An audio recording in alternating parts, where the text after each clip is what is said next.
Olá, gente, tudo bem? Para quem está assistindo a esse vídeo pela primeira vez, meu nome é Erika Fujita, sou engenheira agrônoma, presto assistência técnica para pequenos e médios produtores no cultivo de frutas e hortaliças. As dicas que eu passo a vocês sempre são práticas, porque é essa a intenção desses vídeos, do meu trabalho também como extensionista rural e também prestando assistência técnica.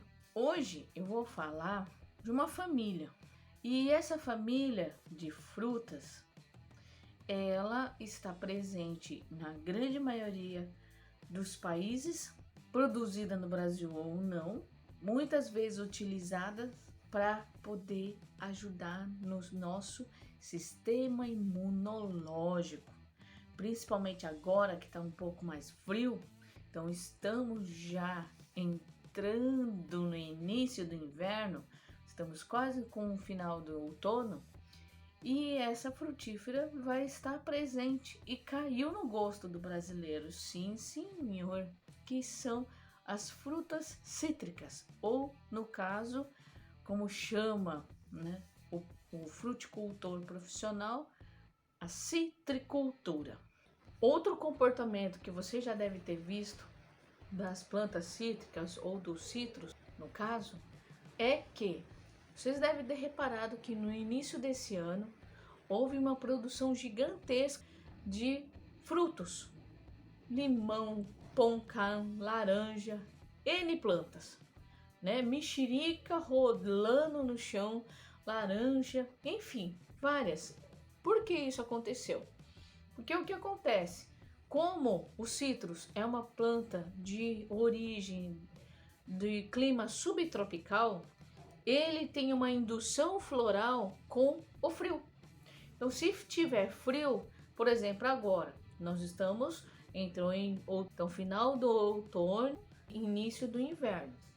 Nesse período de frio é ideal porque é o que a planta necessita para florescer já na primavera, que é a primeira florada dos citros, ok? Tanto é que o citros necessita de frio para ter essa indução e fazendo com que o seu pomar tenha frutificação uniforme. E o que significa isso? Ah, mas então todo mundo vai estar colhendo laranja. Tudo bem, pode até estar, só que é um momento privilegiado de que tem em outros países no hemisfério norte, que no caso é os Estados Unidos, já não tem essa disponibilidade de volume de produção. Então, pensando em uma fruta de comportamento mundial, é uma estratégia também, tá bom? Outra coisa que pode ajudar a induzir a formação e o surgimento de botões, déficit hídrico. O déficit hídrico vai fazer com que essa ausência de irrigação oferecida para a planta, que antes estava sendo a que ela necessitava, hoje ela está sentindo uma falta dessa água.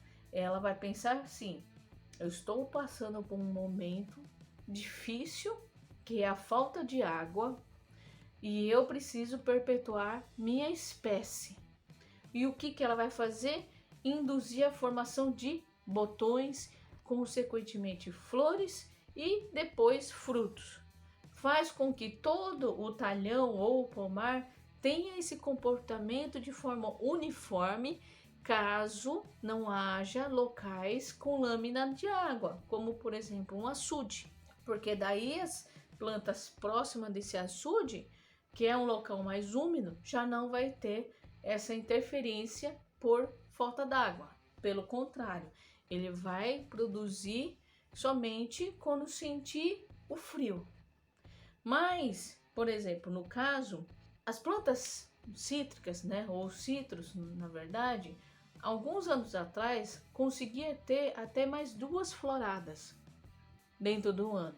Então, como está havendo essas diferenças de temperatura, é um excesso de calor tremendo. Então, por exemplo, teve uma floração logo depois da geada, não sei se vocês lembram, essa floração que consequentemente resultou nessa produção que teve de laranja, poncan, etc, etc, etc, no mês de abril para março, vamos por aí abril, maio. Abril, maio, teve uma explosão de produção dos citros, certo? Só que frutas miúdas, porque não houve o raleio. A grande maioria das pessoas ficava reclamando: ah, Érica, não dava tão miúdo assim. Antes eram uns frutos grandes, bonitos. Por quê? Porque houve uma deficiência muito grande de água. Isso antes, lá em torno de fevereiro, março. Por mais que tenha dado aquelas pancadas de chuva, houve um período aí sem água com uma intensidade de calor muito grande. E isso duplica a sensação de falta de água, porque junta calor e ausência de água. Faz com que haja essa indução floral, formando o fruto já em abril, maio. Então isso já aconteceu do final do ano para cá. Final do ano, começo do ano, já foi muito louco, aquele calor infernal, faltou água no momento certo, aquele sinal de falta de água com calor foi fatal. Fez com que as plantas dos citros fossem produzir as flores de forma abundante, mais do que o normal, e resultou no que resultou, que foi o quê? Frutos pequenos, porque foi induzido lá atrás. Então isso é um comportamento dos cítricos. Então se vocês sabem que os cítricos têm esse comportamento, é uma forma de vocês usarem isso ao seu favor. Mas nós temos que acompanhar muitas vezes a planta. Que nem, por exemplo, existe sim a capacidade de produção em 3 floradas do ano.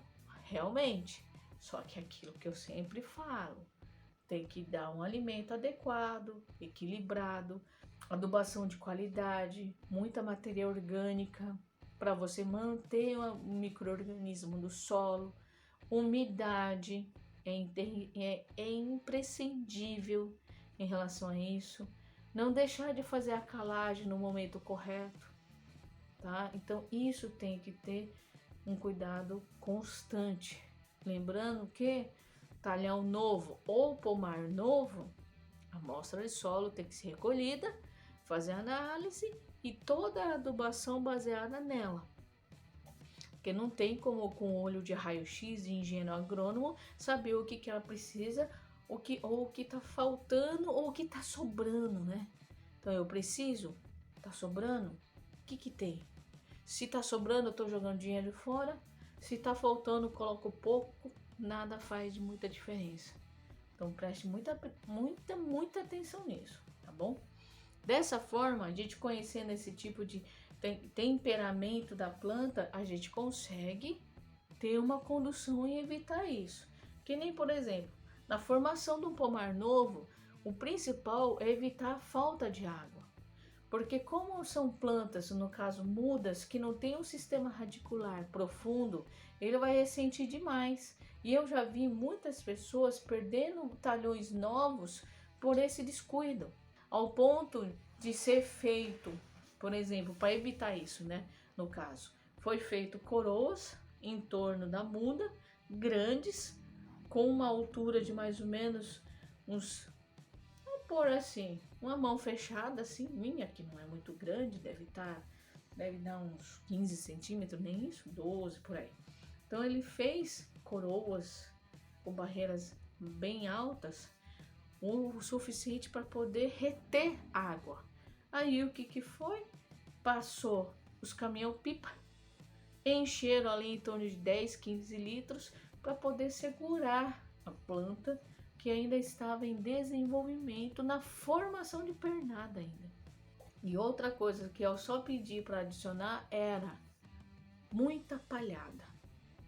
Então a água toda ali embaixo, aquela palhada em cima, para evitar desidratação. Só foi um adendo que eu fiz lá. E o agrônomo responsável me agradeceu muito, porque como eram muitas mudas, e se não me engano era 5 talhões que foram formados de uma vez só.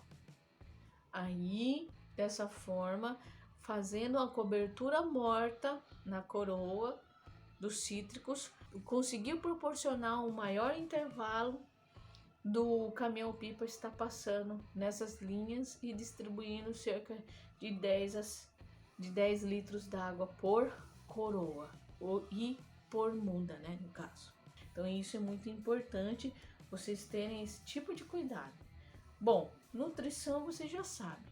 Calagem é muito importante, sim, além de poder disponibilizar, melhorar a absorção de nutrientes das plantas, ele faz com que haja o fornecimento de cálcio e magnésio e ainda mantém a população de micro-organismos em ciclagem, em reprodução, entendeu? Então, da mesma forma que tem uma leva que morre, outra nasce, morre e nasce. E essa manutenção do micro-organismo possibilita o quê? Principalmente o fornecimento de comida para a planta. Isso é fundamental, porque o micro-organismo vai fazer todo o trabalho digestivo, entre aspas, no solo desse nutriente e oferecer para a planta prontinha para ser absorvida, que ela não digere tanto.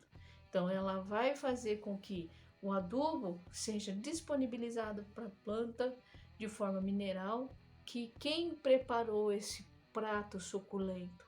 Os micro-organismos presentes na matéria orgânica. Por isso que eu sempre friso a vocês: tenha matéria orgânica no solo, uma boa cobertura. Uma das vantagens de fruticultura é que, como o espaçamento entre plantas é bem largo, comparado com horticultura, isso possibilita com que a planta já tenha um comportamento de espalhar a raiz.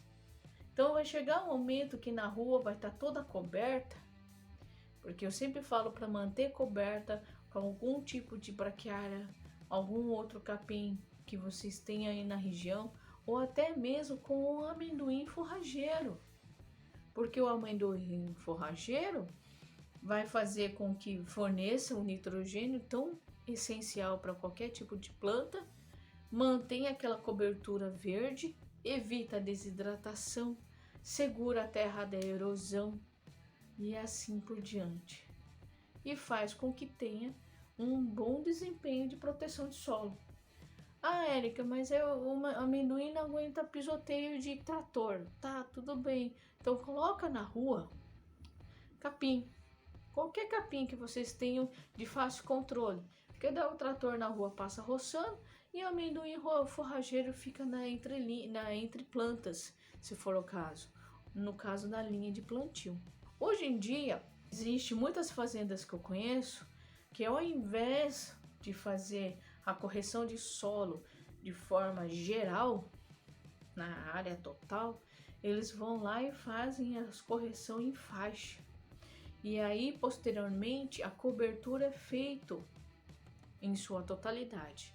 Claro que levando em consideração a análise de solo, porque se nessa faixa, como os citros não vai demorar mais tempo para poder, né, a sua raiz ultrapassar essa faixa na qual foi feita a calagem, jogou o calcário, nos primeiros 2-3 anos ele não vai conseguir fechar tanto.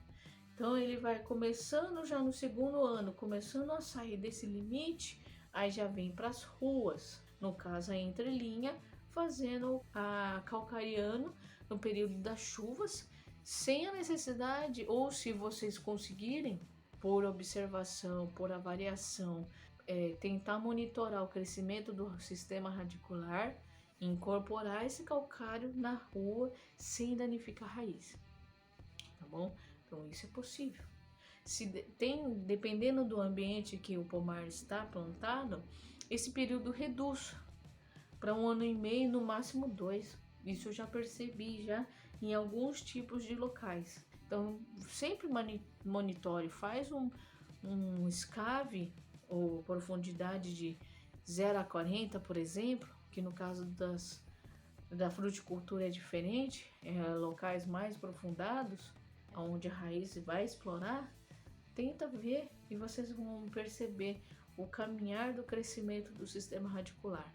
E aí vocês aplicam a cobertura ali na linha inicial de plantio e depois na rua, porque daí vocês vão fazendo um crescimento, vai respeitando o crescimento.